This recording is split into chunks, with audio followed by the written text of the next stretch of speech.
Nakon što smo izgovorili obavezni zikr, Semi Allahu limen hamide, Rabbena velekel hamd, nakon što smo proučili neku dovu koju je učio Božji poslanik, odlazimo na seđdu.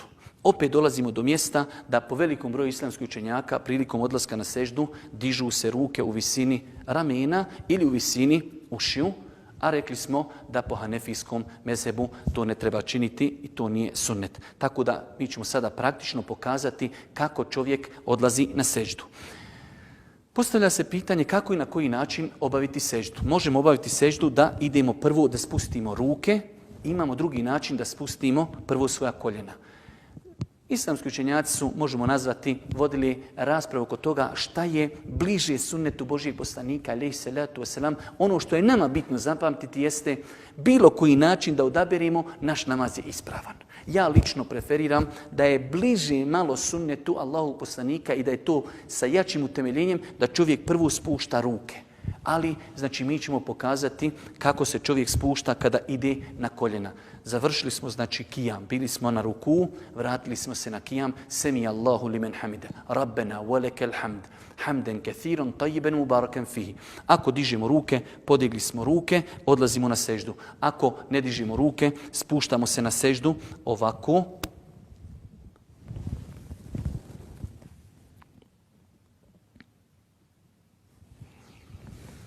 Ovo što smo vidjeli bila je seđda, znači spuštanje sa kijama na seđdu. Kada je u pitanju seđda, veoma je bitno da znamo nekoliko sljedećih stvari. Prva stvar, seđda je također temeljni, elementarni dio namaza. To je jedna stvar. Druga stvar, obaveza nam je stroga obaveza da se potpuno smirimo na seđdi. To je druga stvar. Prva stvar je da je to temeljni dio namaza. Druga stvar, da se moramo potpuno smiriti. Opet imamo grešku velikog broja klanjača koji žurno obave seždu, tako da nisu se zaustavili, nisu se smirili. A rekli smo, Allahu poslanik kada je vidio čovjeka koji na taj način klanja, da je proglasio njegov namaz neispravnim. Treća stvar jeste činjenica koji su to organi koji moraju učestvovati obavezno u činjenju seždi. Allahu poslanik alejhi salatu vesselam u hadisu Buhari i Muslima kaže: čovjek kada čini seždu, obaveza mu je da čini seždu na 7 organa. Treba da čini seždu, a mi ćemo poslije pokazati praktično na vrhove prstiju, na koljena, na dlanove ruke i na čelo i nos. Velik broj ljudi ili spusti čelo, a podigni nos, ili eventualno stavi nos, podigni čelo. Pa je obaveza, stroga obaveza, da se spusti i čelo i nos. Da se spusti potpuno na zemlju, da se spusti dlanovi, da se spuste koljena i da se, znači, spusti vrhovi prstiju koji će biti okrenuti, noge će biti spojene, a vrhovi prstiju će biti okrenuti prema kibli. To je nešto što je obaveza. Obaveza je da seždu činimo na 7 dijelova tijela, nožni prsti, koljena, dlanovi i nos i čelo. To je 7. organ. Od sunneta je da čovjek ruke postavi onako kako ih je dizao kada je, znači, donosio početni tekbir. Ne mislim baš ako čovjek je dizao ovako mora, znači mislimo da tako treba da istavlja ili da ruke budu u visini, znači ramena, ili da budu u visini ušiju. To je lijepo i pohvalno. Također, Božji poslanik je zabranio na seždi da se spuštaju podlaktice na zemlju, pa će čovjek podignuti podlaktice od zemlje, a znači gornji dio ruke će odaljiti od svoga tijela. Opet rekli smo, ako čovjek klanja sam, podignut će ruke i udaljiti od bokova. Ako je u džematu, znači opet će se ponašati shodno situaciji koliko ima prostora za takve stvari. Sada ćemo ponovo praktično pokazati kako izgleda sežda, a nakon toga ćemo ponovo govoriti o zikrovima koji se govori na seždi. Znači sežda treba da bude na 7 dijelova tijela, treba da podignemo podlaktice od zemlje i da ruke odvojimo od svojih bokova. Ovako.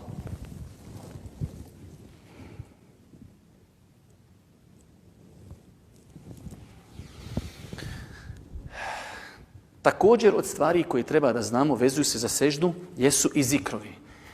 Kao što smo na ruku imali obavezni zikr, isto tako imamo i na seždi obavezni zikr i imamo pohvalne zikrove. U osnovi Seđda je mjesto dovi. Allahu poslanik alejhi selatu vesselam u vjerodostojnom hadisu kaže najbliže što se nalazi insan svome gospodaru, najbliži jeste kada je na seđdi. Pa mnogo dovite jer je velika mogućnost da vam se dova usliša. Prvo što je obaveza čovjeku da kaže Subhana rabijel a'la. Jednom je obaveza, 3 puta je lijepo, a ako čovjek ima mogućnosti, volje i htjenja, pa da to rekne i 5 puta, i 7 puta, i 10 puta, sve je ljepši. Zikrovi koji smo učili, odnosno pohvalne dove koji se uče na ruku, mogu se učiti i na seždi. Subuhun, kudusun, rabbul melaiketi vor ruh, subhaneke, Allahumma rabbena, wa bihamdike, Allahumma gfirli. Znači čovjek, kada je na seždi, ponovit će, jednom će kazati obavezni zikr, Subhana rabijel a'la. Kazat će 3 puta, pohvalno, a ako hoće i pridodat će još više puta. Može kazati neke dove koje Allahu poslanik alejhi selatu vesselam izgovarao, koje su zabilježene od Božjih poslanika, a i nije uvjet da to budu dove koje je kazivao Allahu poslanik. Ponovo ćemo manifestovati i pokazati kako se čini sežda sa izgovaranjem zikrova na seždi. Subhana rabijel a'la, Subhana rabijel a'la, Subhana rabijel a'la, Subuhun, Kudusun, Rabbul melaiketi var ruh, Subhaneke, Allahumma rabbena, wa bihamdike, Allahumma gfirli. Allahu akbar. Nakon što čovjek završi prvu seždu, vraća se u sjedeći položaj na ovaj način. Desna noga će biti podignuta, a prsti će biti okrenuti u pravcu kibli. A na lijevo stopalo koje će biti oboreno, na njega će sjesti, baš kao što se vidi u ovom kadru. Nakon što čovjek obavi seždu na način kako smo to pokazali, vraća se u ovaj položaj izgovarajući riječi Allahu Ekber. Ono što nam je bitno zapamtiti za ovo sjedenje, prva činjenica jeste da nam je obaveza potpuno se ispraviti i smiriti se. Opet se vraćamo na hadis Božjeg poslanika alejhi selatu vesselam u kojem je pojašnjavao ashabu kojeg je 3 puta vraćao i njegov namaz proglašavao neispravnim, kazao mu je pa kada učiniš seđdu, pa kada se vratiš, potpuno se ispravi. Prva stvar koju treba da zapamtimo jeste da nam je obaveza da se potpuno ispravimo. Ruke stavljamo ovako na stegna. Sjedimo na način kako smo to pojasnili i kako se vidi na snimku. Ono što je propisano u ovom sjedenju jeste dova Božjih poslanika alejhi selatu vesselam Rabbi gfirli, Rabbi gfirli. Znači, to je jedan način, jedan metod u ovom sjedenju između 2 seđde, da čovjek kada se vrati kaže Allahu Ekber, da se smiri i kaže Rabbi gfirli, Rabbi gfirli, nakon toga donosi ponovo tekbir i odlazi na drugu seđdu. Ima druga dova Božjeg poslanika, alejhi salatu wasalam, da čovjek koji se vrati sa seđde i sjedi u ovom položaju, kaže Allahumma gfirli, warhamni, wahdini, wajburni, wa'afini, warzuqni, warfa'ni.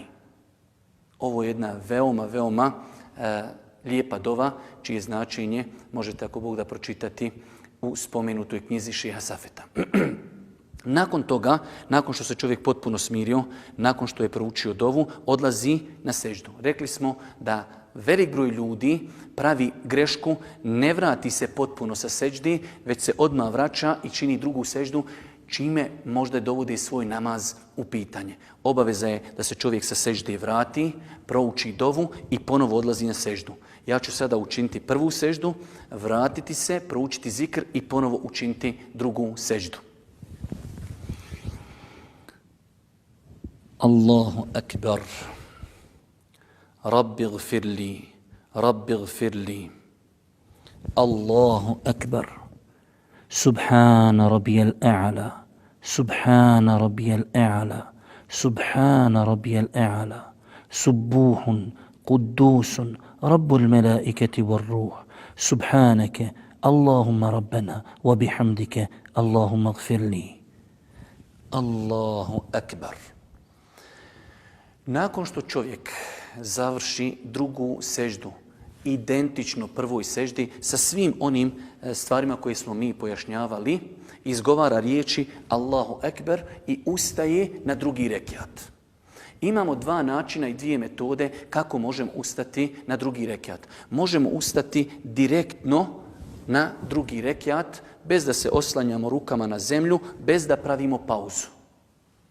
Imamo drugi način da nakon druge seđde vratimo se u sjedeći položaj, smirimo se, možda 1 sekundu, 2 sekunde, nakon toga da se oslonimo rukama na zemlju i da ustanemo na drugi rekiat ovako kako ćemo sada uraditi.